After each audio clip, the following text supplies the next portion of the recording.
우리 공동체는 지난 9월부터 계속해서 출애굽기를 묵상하고 있습니다. 출애굽기는요, 오늘 본문 24장의 이 역사적인 사건을 기점으로 앞부분과 뒷부분이 좀 많은 변화가 있게 되는데요. 정확하게 오늘로써 23장이 큐티가 끝납니다. 내일부터 이제 24장 오늘 본문이 시작되는데요. 1장부터 23장까지 함께 묵상하시면서 여러분들 이런 생각 한번 해보셨습니까? 너무나 당연한 생각이긴 하지만 하나님은 왜 이스라엘 민족을 출애굽시키셨을까? 이 부분에서 우리는 다시 한번 생각해 봐야 할 시간입니다.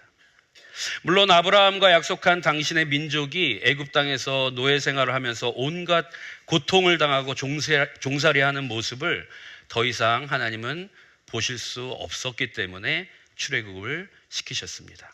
그러나 그 부분은요, 이스라엘 민족이 불만을 하는 그 모습을 살짝만 봐도 우리는 알 수 있듯이 노예로 살았지만 물도 먹었고, 그리고 사실인지는 알 수는 없지만 풍족하게 가끔 고기도 먹었다고 하면서 광야보다는 나은 삶을 살았던 것 같기에 그 이유가 절대적인 것은 아니라고 저는 생각이 듭니다.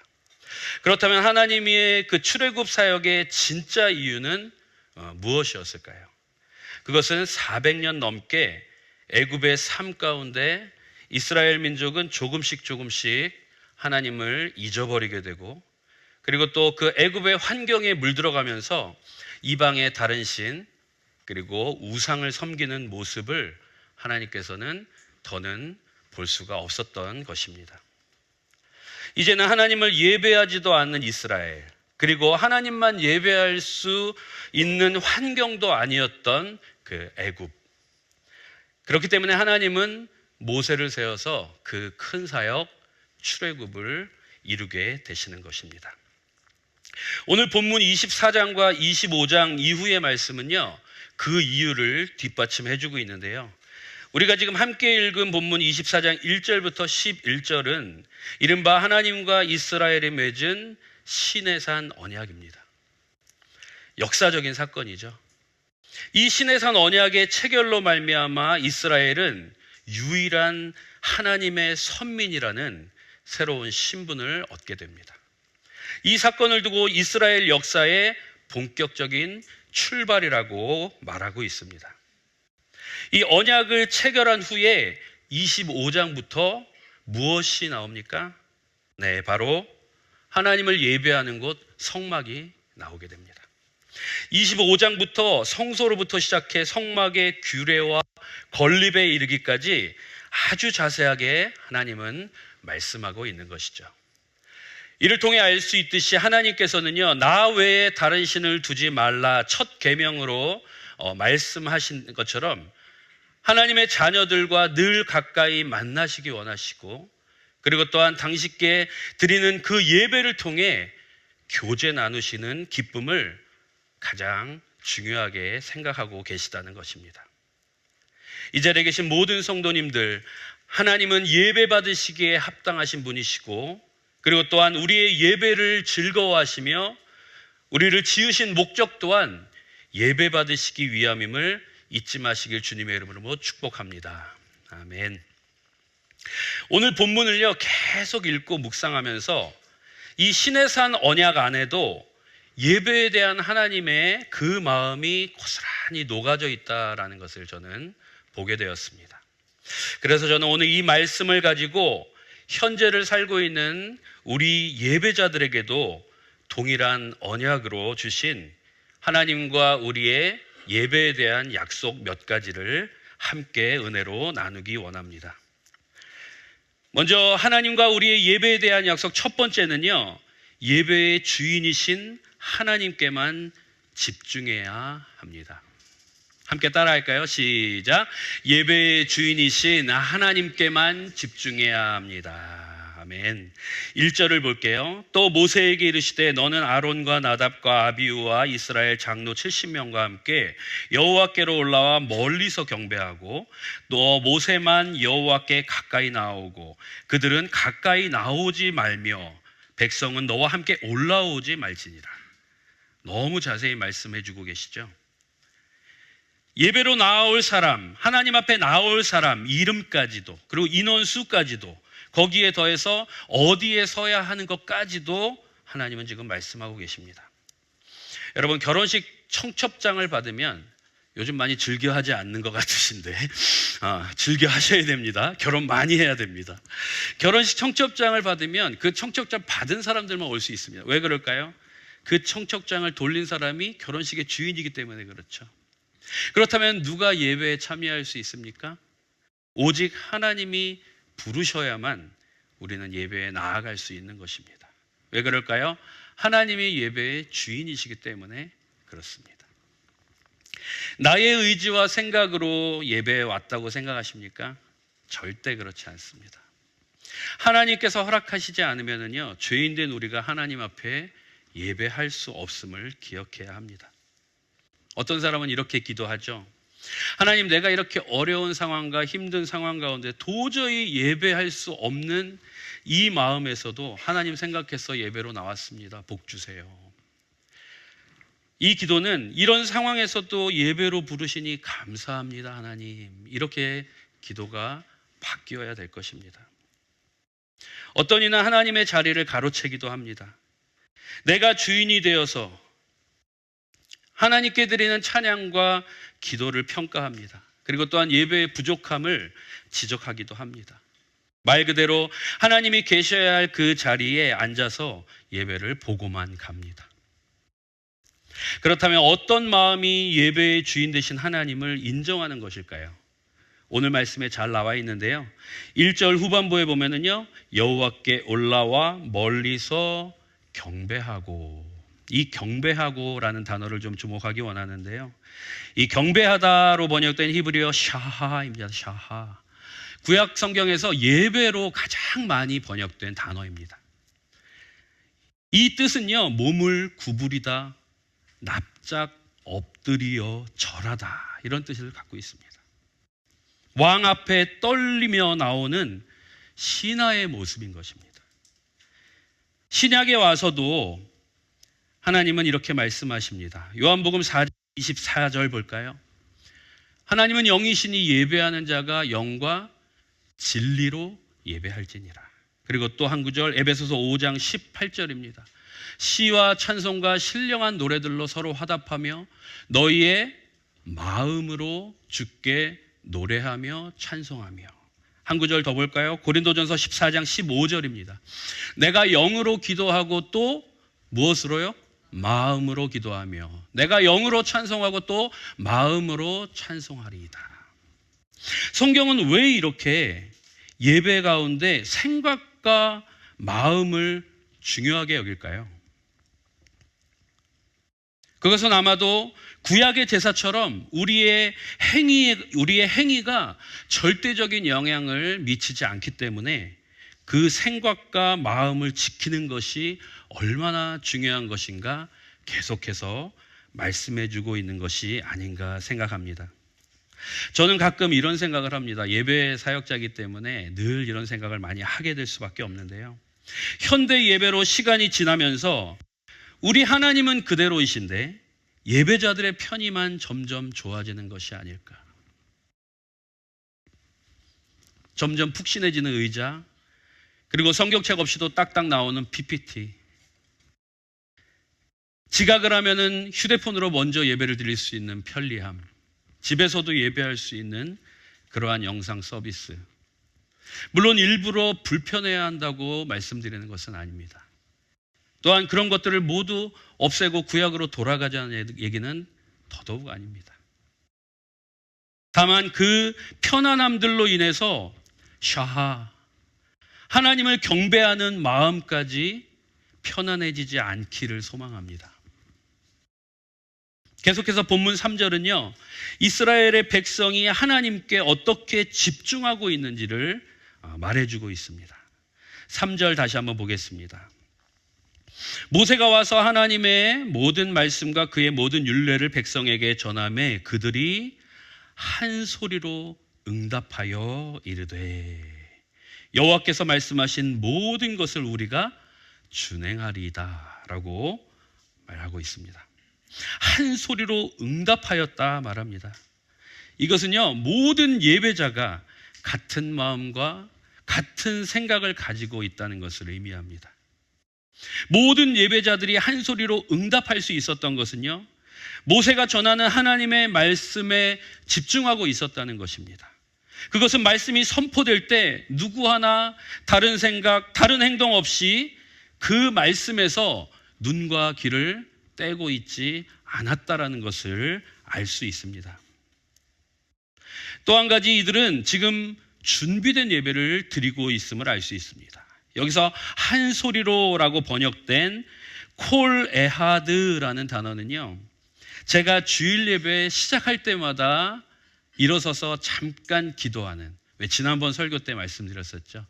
잠깐 일어나서 예배를 시작하기 전에 기도하는 말씀이 역대하 5장 11절부터 14절 말씀입니다. 그래서 저는 잠깐 일어나서 하나님 대하 511234락을 마음속으로 외치고 등단을 하거든요.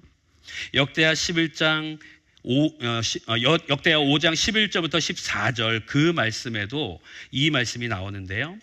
15장 13절에는 이런 말씀이 나옵니다. 나팔 부는 자와 노래하는 자들이 일제히 소리를 내어 여호와를 찬송하며 감사하는데 그때에 여호와의 전에 구름이 가득한지라. 여기에 나온 일제히 소리를 내어, 같은 단어입니다. 콜 에하드, 같은 단어인데요. 이 바로 앞 12절에는요, 나팔 부는 자가 120명이라고 나와 있습니다. 나팔 부는 제사장이 120명인데 여러분, 트럼펫 소리 옆에서 내는 거 한번 들어보신 적이 있으신가요?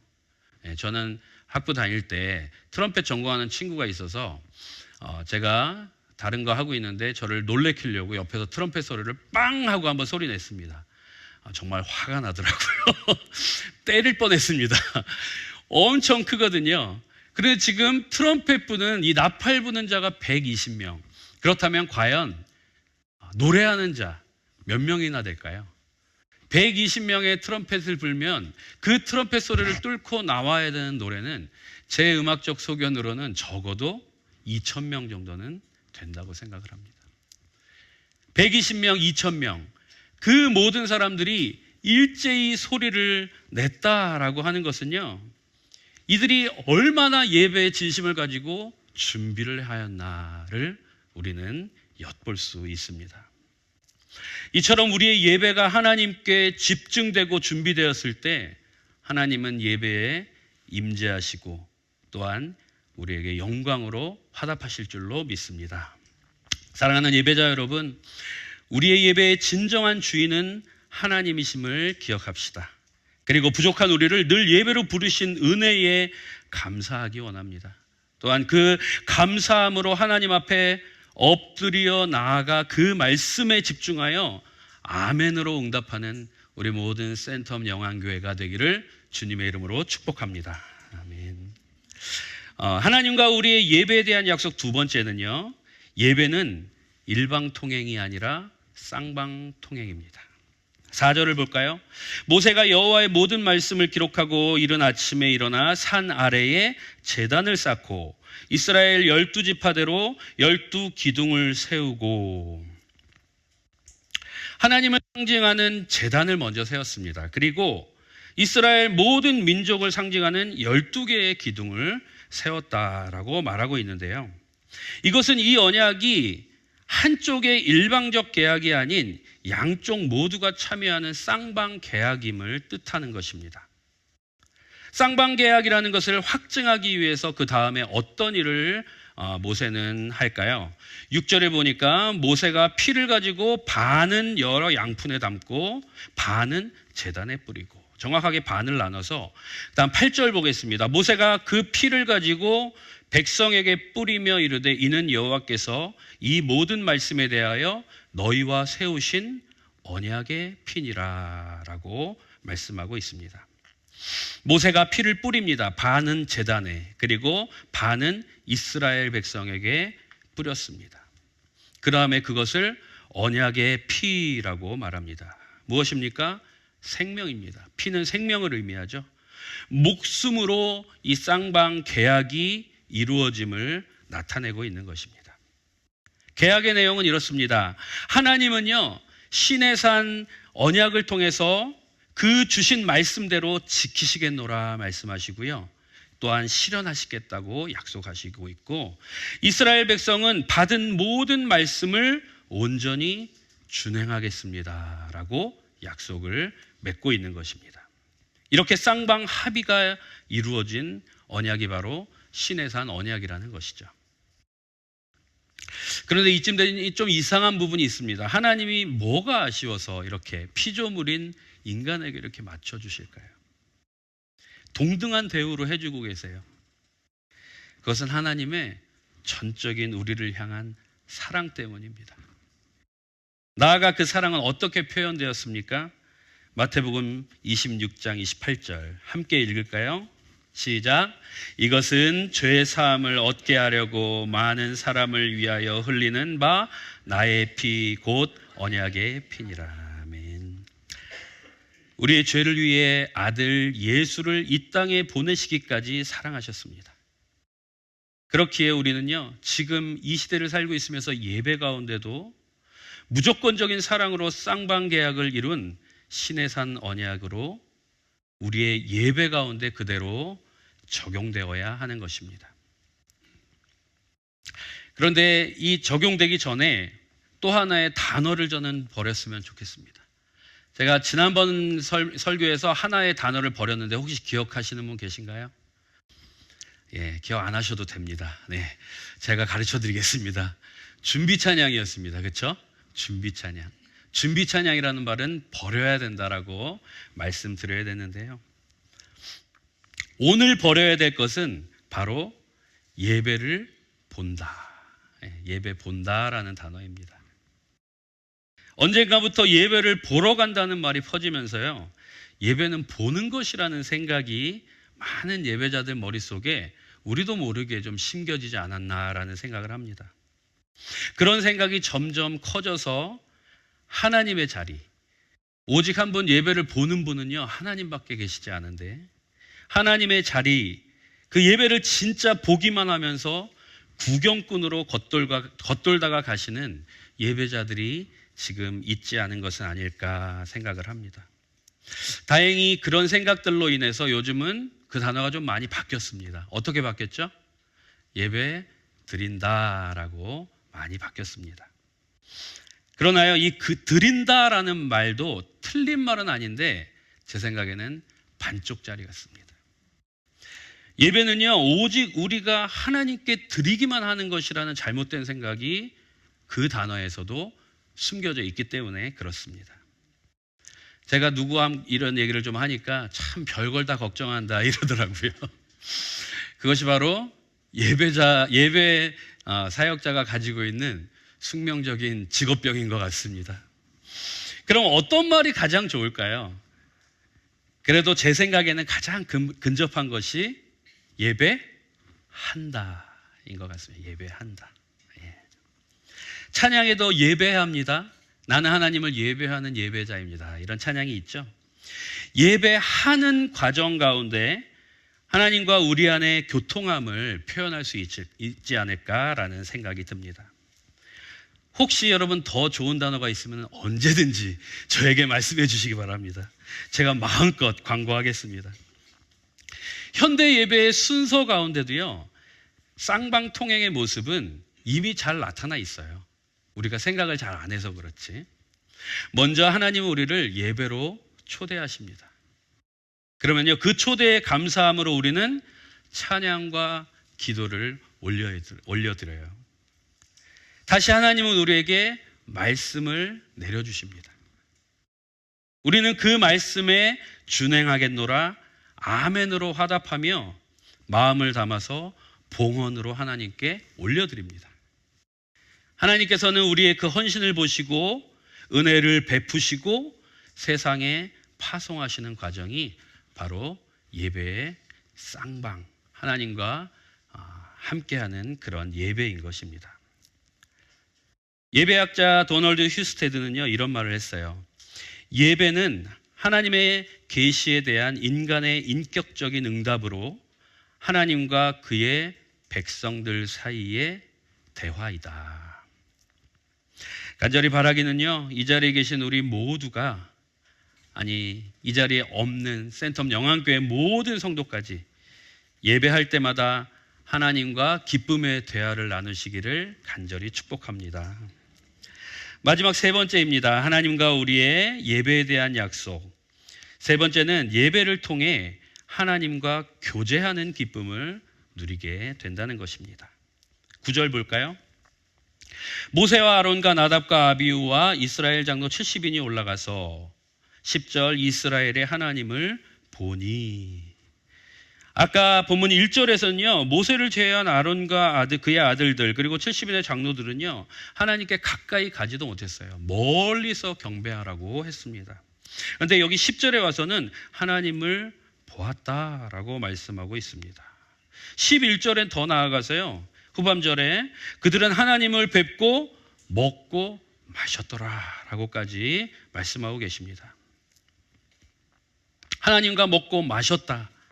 하나님과 기쁨의 교제를 나누는 광경입니다. 놀라운 일이죠. 하나님을 본 자는요, 죽임을 당할 수밖에 없습니다. 그런데 어떻게 이것이 가능했을까요? 그것은 언약의 피를 뿌림으로 인해 하나님과 이스라엘 간에 그 언약이 성취된 후이기 때문에 그렇습니다. 여기서 우리는 어떤 예표를 보게 됩니까? 그렇습니다. 어린 양 예수 그리스도의 언약의 피입니다. 우리는 우리의 자격으로 하나님 앞에 예배로 나아갈 수 없습니다. 오직 예수님의 보혈을 의지하여 예배로 나아갈 때 하나님은 우리를 만나주시고 또한 먹고 마시는 기쁨의 교제를 허락하신다는 것입니다. 예배의 중요성, 사랑하는 성도 여러분, 신앙생활 가운데의 예배의 중요성은요, 아무리 강조해도 과하지가 않다고 저는 생각을 합니다. 예배의 성공은 모든 신앙의 출발점이기 때문에 그렇습니다. 그 출발이 좋아야 우리의 사역 가운데 귀한 열매를 모든 사역 가운데 맺을 수 있기 때문입니다. 말씀을 마치면서 오늘 말씀으로 인해서요, 우리가 가져야 할 적용 2가지만 우리 짧게 나누고 말씀을 마치기 원합니다. 첫 번째는요, 다음 세대입니다. 5절을 볼까요? 이스라엘 자손의 청년들을 보내어 여호와께 소로 번제와 화목제를 드리게 하고, 청년들에게 지금 예배의 주체자가 되게 하고 있습니다. 이처럼 다음 세대에게 예배의 중요성과 그리고 올바로 예배드릴 수 있는, 예배할 수 있는 삶의 환경을 만들어주는 것이 지금 우리의 책임이라는 것입니다. 여러분들도 신앙의 옛 시절을 한번 생각해 보면은 꼭 생각나는 부분이 있을 거라고 생각됩니다. 근데 저는요, 나의 신앙의 예전을 한번 돌아보면은 사실 예배하던 기억이 가장 기억에 남습니다. 그래서 또 예배 사역자가 됐겠죠. 사실 젊었을 때 1시간 동안 뛰면서 예배하고 뛰면서 찬양했습니다.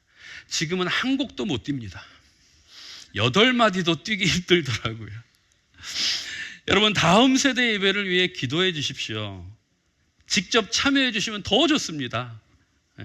중고등부 청년부 수련회 집회 기간에 저녁 집회 때 한번 가보세요. 누가 막지 않아요. 간식은 싸들고 가야 됩니다. 가보세요. 엄청 뜁니다.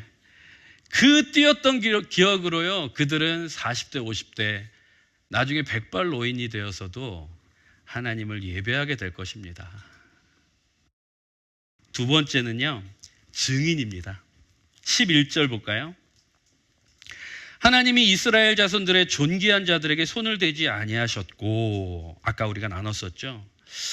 하나님과 교제를 나눈 74인, 모세를 포함해서 74인입니다. 하나님을 보았음에도 죽임을 당하지 않은 이유에 대해서 나눴는데요, 저는 그 이유가 하나 더 있다라는 생각을 계속 하게 되었습니다. 그것은 무엇이냐면은, 그들은 이제 이스라엘 모든 백성들에게 증인이 되어야 되기 때문에 하나님은 그들에게 손대지 않았다라는 생각을 하게 됩니다. 하나님의 영광과 그 놀라운 모습, 그리고 언약의 성취로 인해 기쁨으로 나눈 하나님과의 교제, 그 모든 것에 대한 증거자가 되어야 하기 때문에 그런 것입니다. 우리도 그들처럼 증거자로 살아가기를 원합니다. 하나님은 우리를요, 이 땅에, 이 세상에 증거자로 살게 하기 위해 아들 예수 그리스도를 주셨고요. 그 피로 말미암아 하나님께 나아가는 예배할 수 있는 은혜를 주신 줄로 믿습니다. 우리가 아까 찬양했던 것처럼 하나님의 손과 발이 되어, 주님의 손과 발이 되어 이 땅을 치유하는 우리 모두가 되기를 주님의 이름으로 축복합니다. 그렇게 삶의 예배를 통해 하나님이 세우신 증거자로 살아가시는 우리 모든 센텀 영안교회가 되시기를 다시 한번 주님의 이름으로 축복합니다. 아멘.